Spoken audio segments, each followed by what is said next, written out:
Olá, sejam bem-vindos a mais um Devozione Pocket. Eu sou a Chay. Hoje é domingo e tem palavra de Deus para nós. Você fique até o final desse devocional. Quero compartilhar com você uma visão sobre o povo depois de ser exilado na reconstrução do templo e o que eles fizeram e as atitudes que eles tiveram. E eu quero começar orando com você. Pai, muito obrigada pela sua palavra, pelo seu amor. Muito obrigada pelo seu cuidado, Pai, porque podemos ser alimentados pela sua palavra, porque temos liberdade em conhecer mais do Senhor. Muito obrigada. Fala conosco hoje, em nome de Jesus oramos. Amém e amém. Amém, queridos. Olha, antes da gente começar, eu quero só te lembrar que quando você assiste esse Devozione até o final, quando você curte, comenta, compartilha, ativa o sininho, se inscreve, você está levando essa palavra para outras pessoas e eu conto muito com a sua ajuda. E a palavra que eu quero compartilhar com você está lá no livro de Esdras, capítulo 3, versículos 11 e 12, diz assim: com louvor e ação de graças cantaram responsivamente ao Senhor. Ele é bom, seu amor a Israel dura para sempre. E todo o povo louvou o Senhor em alta voz, pois haviam sido lançados os alicerces do templo do Senhor. Mas muitos dos sacerdotes, dos levitas e dos chefes das famílias mais velhos, que tinham visto o antigo templo, choraram em alta voz quando viram o lançamento dos alicerces desse templo. Muitos, porém, gritavam de alegria.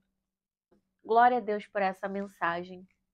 Essa mensagem, ela me remete, o Senhor me deu essa mensagem na última segunda-feira e eu fiquei pensando tantas coisas, ela me remete, fala comigo e eu consigo ver tantos ensinamentos aqui que depois você possa ler com calma, com tempo, pedindo ao Senhor esclarecimentos, ao Espírito Santo revelações. Mas o que eu quero compartilhar com você hoje é o cenário, é o contexto. E a partir disso eu tenho certeza que o Espírito Santo vai te constranger, vai falar com você. Ali o povo ele havia acabado de voltar, né? Acabado é modo de dizer, né? De um capítulo para o outro, porque ali se passaram alguns meses, anos, dias, e eles estavam ali com muitas oposições para que esse templo fosse construído. Esse povo era o povo remanescente, aqueles que estavam exilados. Então, alguns, os novos, se passaram 70 anos aproximadamente, nasceram ali no exílio, na Babilônia.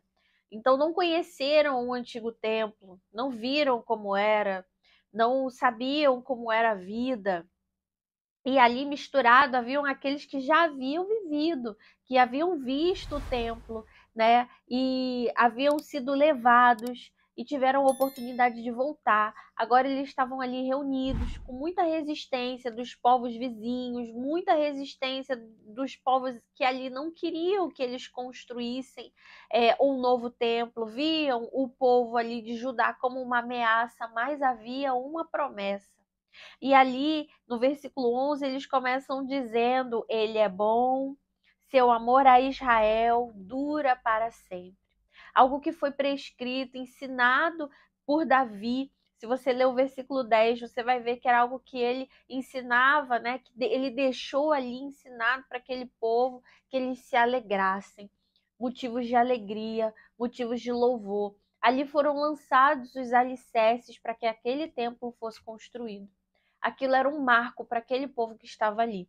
Tanto aqueles que já haviam visto o antigo templo, como aqueles que haviam vivido no exílio, nasceram, cresceram assim como Esdras, e ali estavam vivendo um tempo diferente, um marco de uma promessa de algo que era novo para eles.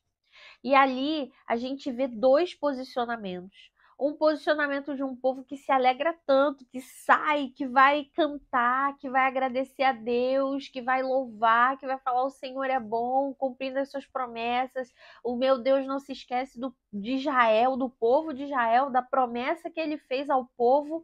E aí haviam aqueles que, mediante a tudo isso, a todo aquele cenário, que era um cenário de vitória, eles decidiram olhar para o que ficou para trás. Ficaram saudosistas, lembrando daquilo que eles viveram e como era bom, como o templo era lindo e que talvez não poderia ser igual. Lançaram ali expectativas do que ficou para trás e não conseguiram se alegrar. Eles pranteavam, eles choravam, eles ali num misto de emoções.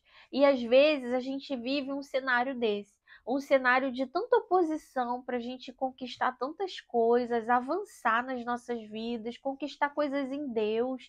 E quando a gente vive um marco, um momento em que é algo simbólico para a gente fazer daquilo um momento de adoração, de gratidão, de reverência a Deus. Aqui fala que responsivamente, fala que era o que era esperado, porque foi aquilo que foi ensinado por Davi ao povo. Então era esperado que eles tivessem essa reação, não era nada novidade, mas ali uns decidiram louvar e uns decidiram chorar. Uns decidiram lembrar do que ficou para trás e não conseguiam ver aquele marco dos alicerces como um símbolo de um novo tempo.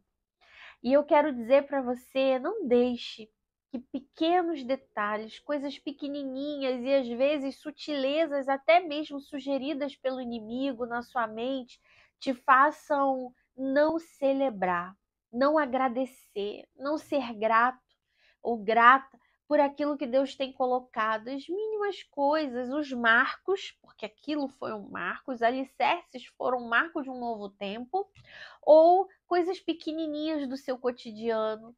E aí você fica pensando, o que eu vivi em 1994 foi tão bom, não vou viver nada parecido. E ali eu acredito que, né, parafraseando, o que eu imagino é que o sentimento deles era: aquele primeiro templo era tão bom. Aquele primeiro templo, nossa, você lembra? Aquela coisa boa, a gente entrando, aquilo lindo, tal, aquilo que foi sonhado e projetado por Davi, feito por Salomão. Não houve um reinado como o de Salomão, o rei tão sábio. A gente não vai viver isso de novo, não vai ter isso. Não vai ter aquela glória, todos aqueles bens. E talvez você coloque isso no seu coração de que você não vai viver algo maior ou melhor, e o que ficou para trás, você começa a comparar com o que você está vivendo e não consegue avançar. E principalmente você não consegue agradecer. Essa foi uma semana que teve um dia, né? O dia de Thanksgiving, que é comemorado como o Dia da Gratidão, muito famoso nos Estados Unidos, mas que aqui no Brasil tem se tornado cada vez mais popular. Mas que eu e você, a gente não precisa ter um dia para agradecer a Deus as dádivas, né?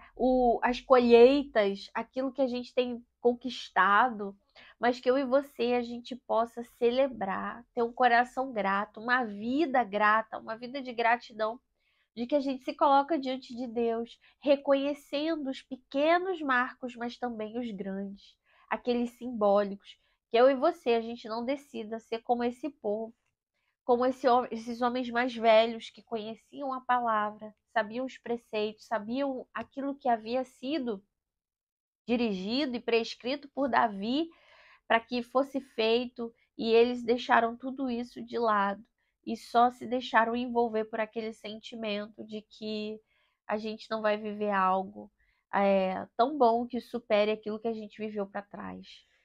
Que eu e você possamos celebrar e nos alegrar com aquilo que Deus tem colocado em nossas mãos hoje. Que a oposição, que a pressão do dia a dia, que as lutas não te deixe com a vista embaçada, com a mente confusa, ao ponto de não conseguir se alegrar e celebrar. Decida se alegrar, decida celebrar, decida agradecer. Eu e você somos capazes, somos ensináveis para decidir viver a nossa vida de uma forma mais grata, mais alegre, mais plena, com contentamento no Senhor. E eu quero orar com você agora. Pai, muito obrigada por esse dia, muito obrigada por essa palavra. A gente aprende tanto com a sua palavra, ela nos ensina, ela nos motiva, ela, ela nos instrui. A sua palavra tem tudo que a gente precisa. Que sejamos ensináveis e todos os dias estejamos prontos, independente da oposição, das lutas, das pressões, possamos decidir ser gratos, possamos decidir obedecer, possamos decidir nos alegrar com aquilo, com as conquistas, com as coisas que o Senhor tem derramado e colocado em nossas mãos. Em nome de Jesus, te louvamos e te agradecemos. Amém e amém. Amém, queridos. Deus abençoe você.